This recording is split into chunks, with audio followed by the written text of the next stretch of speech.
To prove that I'm not a cuck for Islam, let me first lay out my credentials, where I'm coming from. I am an atheist. I have no issue making fun of any religion. There's footage of me drawing Muhammad on this channel. I personally don't know if any religion is overall a net positive or negative on society. Gun to my head, I'd lean towards negative, but I'm certainly not like a 2013 militant Reddit atheist. I recognize that there are some positives in religion. Donald Trump, if you can hear us, please, Donald Trump, please save me. And I think I differ from some atheists in that I don't really view religions as ideologies, or like a set of beliefs that people buy into. I mean, they obviously kind of are in some ways, but I think most religious people don't even know properly like what's in their books. I'm pretty sure most people just kind of blindly follow the customs and rituals their family or the people around them do. My brother, inshallah. Like, religion is more like a marker of identity, almost akin to like an ethnicity, than it is like, oh, the set of rules and guidelines that people follow because of what's written in books. Now, this is obviously not always the case. It can vary a lot depending on the person and the situation, but in general, I think the intersection between culture, ethnicity, and religion is muddier than some people like to acknowledge. For example, you see a guy who's named Muhammad, a lot of people would immediately assume he's a Muslim, even though they don't know any of his beliefs, right? Hell, there's a good chance that guy considers himself Muslim, even if he doesn't practice at all. Okay, now regarding Islam, I want to tackle some arguments that I often see from liberal people like Sam Harris and Destiny, or at least Destiny's community. For example, here's a small sample of some of the comments I've seen on Destiny's platform over the last year. Give a man a fish he eats for a day, teach a Muslim to fish, he makes fish bombs. Okay, maybe that's just an edgy joke, let's keep going. I simply no longer trust any reporter with a jihad sounding name. I am done. Every time I listen to a Muslim talk, I get more and more worried about the future of the world with them in it. Here's one suggesting that Muslims are fundamentally incompatible with Western society. There was a whole thread of people just speculating and wrongly attributing a stabbing event to being committed by a Muslim with zero evidence and then justifying that assumption. Yeah, this is not good. Okay, this is just a tiny sample of what are like very highly upvoted popular sentiments within his community. Now, a big argument I hear from people like Harris, and I've heard this from Destiny too, is what even is Islamophobia, bro? That word is just used to stop people from criticizing the religion. In fact, Islamophobia, if it even is a thing, is a good thing. I am Islamophobic, and I hate Islam. I'm an atheist, yes. I don't know if they're trying to act dumb when they say this, like they don't know what words mean. What is Islamophobia? Someone once said it's a word invented by fascists and used by cowards to manipulate morons. And that's not far from the truth. There's no question that the term has been designed to confuse people. Its purpose is to conflate any criticism of Islam, which is a doctrine of religious beliefs, with bigotry against Muslims as people.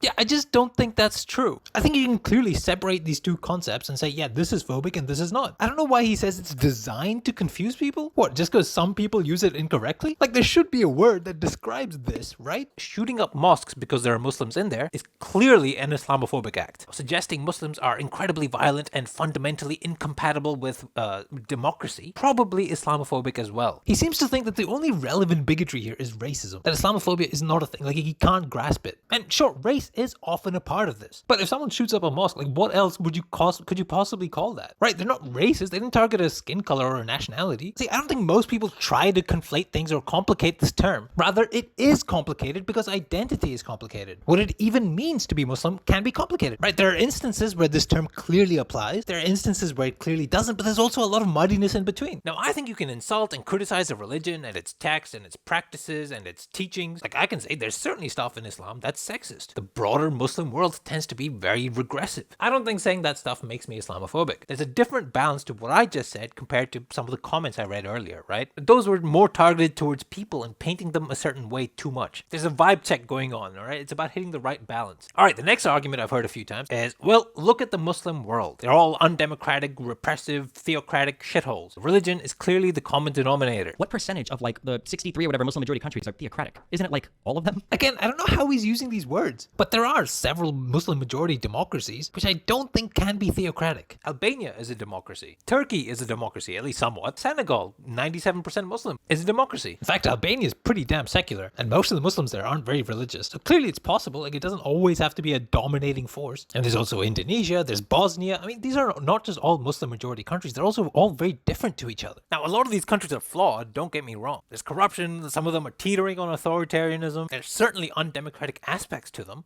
I just think this idea that it is impossible for a Muslim majority country to be democratic or secular, I don't think it's true. From my perspective, it's more about cultural norms and timelines. There are still loads of fucked up Christian countries in Africa, and even in Eastern Europe. When compared to Islam, Christianity gets way too much credit for the success and progress of Western Europe. Which, by the way, I would argue had its social progressions despite Christianity and not because of. I don't know, this kind of analysis just always feels like very reductive to me, and you'd never do it with like any other category of people. Like imagine if I said something like, hey, why are there no successful majority black countries? Where's the real life Wakanda? Why are there so many prominent media figures that are Jewish? There's like 20 Jews in the entire world and they all have a great job? How does that work? Why are so many NBA players black? How out of more than 2 billion people has neither India or China produced a single good soccer player? These are complicated questions. If you want to like be reductive, you can get some spicy answers. So here are Muslims, right? Here are violent fanatical people. Here are people incompatible with democracy. Here are people who are extremely anti-LGBT. Here are sexist people. Here are anti-Semites. Okay, I know this is really messy and it probably doesn't make any sense, but it's just to illustrate a point, which is, I feel when you rail really strongly against Muslims and Islam for these reasons, you are casting too wide a net and catching a lot of people who shouldn't be caught. When you could instead go after the people who belong to these bubbles. It's just a more accurate thing to do, right? For example, Russia is one of the most anti-LGBT countries in Europe. Albania and Bosnia, both Muslim majority, not nearly as bad. Although Azerbaijan and Turkey might be even worse, but hey, Armenia are right there too. And they're mostly Christian. Again, I'm just saying this to make the point that it's not like Islam automatically equals gay people thrown off buildings. It's funny because Destiny used to make a similar argument when talking to white nationalists. They used to argue that, oh, we should deport black people because they're low IQ. And Destiny would say, well, if you're concerned about IQ so much, why not just deport low IQ people regardless of their race? It's just a more accurate thing to do. Now, I think it's fine to point out like, hey, there's a broader problem here in this issue with Islamic culture or Arab culture. This population is kind of overrepresented in this way. But again, there just needs to be a certain balance to it. And I don't think these two have come close to that balance. Certainly Sam acts like Islam is uniquely horrible and it's inherently bad and it'll inevitably result in violent people. And it's like, bro, chill. You know, American Muslims have less violent views than other Americans. Maybe making note of something like that every once in a while would help, you know? Because the problem is you may think you're criticizing just the religion, and you sort of are, but it can quickly bleed into stereotyping people, even unintentionally, if you don't reel it in or like caveat it a little bit. Because what people take away from all this is, oh shit, Muslims are scary. Now you might think I'm avoiding the fact that Islam clearly does breed more extremist people. That is unique. Just look at ISIS or Al-Qaeda, right? Or acts like 9/11 or Charlie Hebdo. There are no modern equivalents, at least on that scale, for like Christianity and Judaism. And sure, I agree, in the last few decades, Muslim extremism has definitely been more prominent. But I think there's a double standard in what is even considered to be like a religious attack or a religious action. To counter this point, you'll often hear some Muslims say like, oh, well, what about the Crusades, right? And people naturally reply, well, that was like one thing from over 1,000 years ago. Who cares? And I'm like, bro, there have actually been so many recent things. What about the KKK? Very clearly, very Christian. But I think people don't think of the KKK as like a natural consequence of Christian ideology. No, they think, oh, that's an extremist racist group with some nutjobs who happen to be Christian. And let's just stick with the US. What about Manifest Destiny? Like, these people considered it their divine calling for white Christians to conquer land from lesser races. What about people like Brenton Tarrant, the Christchurch guy? Like, he was obsessed with past conflicts between Muslims and Christians. But people don't label what he did as religious. And Christianity seems to be like a pretty consistent strain in a lot of white supremacy. I don't think people really talk about that very much. And certainly random moderate Christians don't get hounded or chastised about this. Okay, this might sound weird, but what about George Bush saying God told him to invade Iraq? Okay, actually looking into it, it seems a little dubious whether or not he actually said that. But hey, ignore that because I recorded this thinking that he did say it. Now you might say, well, that was dumb of him to say, but he clearly didn't do that with any like actual religious motivation. But replace George Bush with a name like Hasan Ali Al-Khaldun Mubarak. And imagine that guy saying, well, Allah told me to invade the US. I don't know, I feel like all of a sudden people would call that religious or Islamist or whatever. Now, for me, I would recognize all these Christian things as more to do with either geopolitics or racial identity stuff or imperialism or whatever, right? I wouldn't really focus on the religion. But then I should apply that same standard to stuff like 9/11, right? So here's an example. I recently watched an interview with an ex-Al-Qaeda member turned spy. Just listen to how he talks about the religious indoctrination he faced. These are civilian targets, and this is why we have the indoctrination lessons, the religious ideological indoctrination, in order to tell us that there are no civilians as far as our enemies are concerned. There are no civilians. So we have to redefine what a civilian is, to the point where we come to the conclusion that if you pay taxes in the West, and if you go and vote at the voting booths, then you are electing your government, which basically sanction the bombings against Muslim countries and populations, sanctioning the siege against Iraq and the killing of many hundreds of thousands of young children, or so the propaganda was at the time. So that is why we ended up coming to the conclusion, which is a twisted conclusion, I would say, that there are no civilians as far as the West is concerned. That redefinition of civilian he speaks about, to me, that didn't seem religious at all. Like, oh, Allah deemed these people as infidels that we must destroy because they're non-Muslim. No, the justification he gave seems political, right? There's nothing here about like, oh, the Holy Book tells us these are infidels. No, it's about voters and culpability. Now, I can't deny there are religious underpinnings in the sense that the ideology of Al-Qaeda is partly that Western governments are attacking Islamic values and people, and that secular governments in the Middle East have prostituted themselves to the West. Our so-called leaders prostituted us to the West, destroyed our culture, our economies, our honor. And actually any attack with ISIS, where the main goal is to establish like a caliphate or whatever, yeah, that's pretty religious. But hey, nobody hates ISIS more than other Muslims. And all that stuff only started popping up in the 70s and 80s under very specific circumstances. I guess my point is, I'm just saying like all these attacks, when you hear why they choose certain targets or how they redefine civilian, it doesn't seem all that completely religious, right? Now, I don't agree with that reasoning, obviously, but I've heard very similar stuff from communists and fascists. Hell, I've heard similar stuff from Destiny himself when talking about justified violence against conservatives in the past. An average run-of-the-mill conservative, though, isn't enacting policy, as you put it.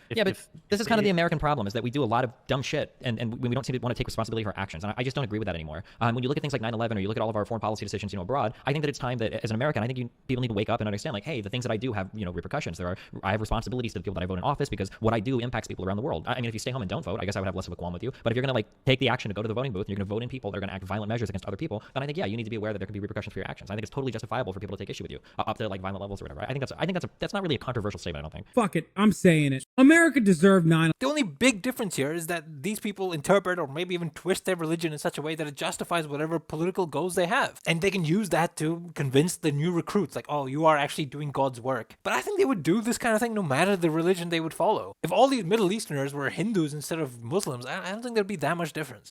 So apparently the newest leader of Al-Qaeda has disavowed attacking civilians because it goes against his Islamic values. Bro, I'm telling you, a lot of this is like interpreting with vibes and then mixing that with like your political ambitions. Again, like how many Christians use their religion to justify racism or slavery or whatever? But then how many today would say that's entirely unchristian? People will reinterpret whatever is convenient in that moment. Now, something like Charlie Hebdo, I would consider to be almost entirely religiously motivated. Those dudes got ultra mad because they felt people were insulting their Prophet Muhammad or whatever, so they went out murdering. That to me is like pretty cut and dry religious. But I think that sort of thing on the whole is quite rare. Like I don't think most people get out of bed wanting to kill people with just that sort of pure religious motivation. Now, I don't want to downplay the fact this happens, because it does, and it does seem to be more common with Muslims. I'm just adding a little perspective here. Now, someone like Sam Harris might say, well, have you considered this crazy violent passage in the Quran or the Hadith? That is clearly justifying their actions, blah, blah, blah. But my God, like every religious text has like crazy stuff in it, right? The Bible openly condones slavery. It actively calls for genocide. Okay, I don't know exactly mathematically which one is the most crazy. Maybe it is the Quran. I just really don't think it matters all that much. And even if they currently do, in the sense that some influential people interpreted this in a certain way and that just scaled over time in such a way that it led to this culture, I don't think that's unchangeable. Again, it's a matter of timelines and cultural happenstance. I don't know. Maybe it's just because like I've known people of all religions and I've read like a tiny bit from all these different books. But from that limited, anecdotal experience, it all seems like the same crap to me. And all the Abrahamic ones, like they share the same stories. All the basic tenets are roughly the same. Give to charity, don't murder people. Even though God told Abraham to kill his own kid. What the hell is with that? And I have heard people try to like make a distinction between them by saying, oh, the Bible is not the actual like perfect word of God like the Quran is considered to be. I find that to be like entirely unconvincing arguments. Bro, every religious Christian I've met, they're not going to say they disagree with the Bible. Like something I think atheists don't grasp with is that these people live with cognitive dissonance fine their entire lives. Like there are so many Muslims, it's literally a meme now, who drink alcohol, who will have sex before marriage. They don't pray 5 times every single day. Oh, but they will definitely with their life stay away from porn. pork. Because that's haram, bro. It doesn't make any sense. They're not properly following the books at all. It's less ideology and more just like vibes and cultural norms. I guess in the end, I think pushing this idea that Islam is like inherently and forever going to be like a uniquely horrible, violent religion is just kind of dumb and reductive. Okay, full disclosure, I'll be honest. I've been kind of lazy on this. I don't know if like every one of these arguments Destiny and Sam Harris like specifically make. I know they definitely make some of them, and I've definitely seen some of their followers make these arguments, but I haven't like dived deep too much into like their own views. Like maybe I'm kind of strawmanning them here right now, but I've basically extrapolated based on their vibes and what I've heard so far. Like honestly, my inkling is that I probably don't disagree that much with like Destiny on this, and that his audience turned out this way probably because he was just being super fucking edgy. Sam does seem kind of brain rotten on this topic. I think he's a little tunnel visioned on the threat of Islam. And look, I'm not saying there is no danger whatsoever. I mean, Islamism is a bad thing. It's an issue. But yeah, I just feel like people aren't nuanced or balanced enough when they're having these conversations. And it leads to some really bad takeaways in their audience. I think a big reason why Muslims have such a strong in-group thing going on, why they're so antsy to defend their shit, I think all that is partly because of how they're brought up. But also I do think it's partly because they feel rejected by society in some ways. They may not even know it, but I think this is a factor. You know, I thought about this kind of in relation, I know this is going to sound weird, but like in relation to the idea of an LGBT community. I've always found that concept weird because it's like, what community? You happen to be gay and now you're in a community? Like, what are you talking about? There's no straight community, right? But rightly or wrongly, marginalized people do tend to band together and they establish ties around that. Am I making any sense? I don't know. I think to break some of these like toxic bonds, you need to sometimes go in not with a sledgehammer, but with like a scalpel, you know? Like, I'm sure all this will get thrown in my face one day when some Muslim does some crazy shit. But I don't care. I think everything I've said makes sense. I could be completely wrong. I'm not a religious scholar, but I don't see convincing arguments on the other side of everything I've just said. Yeah, alright. So yeah.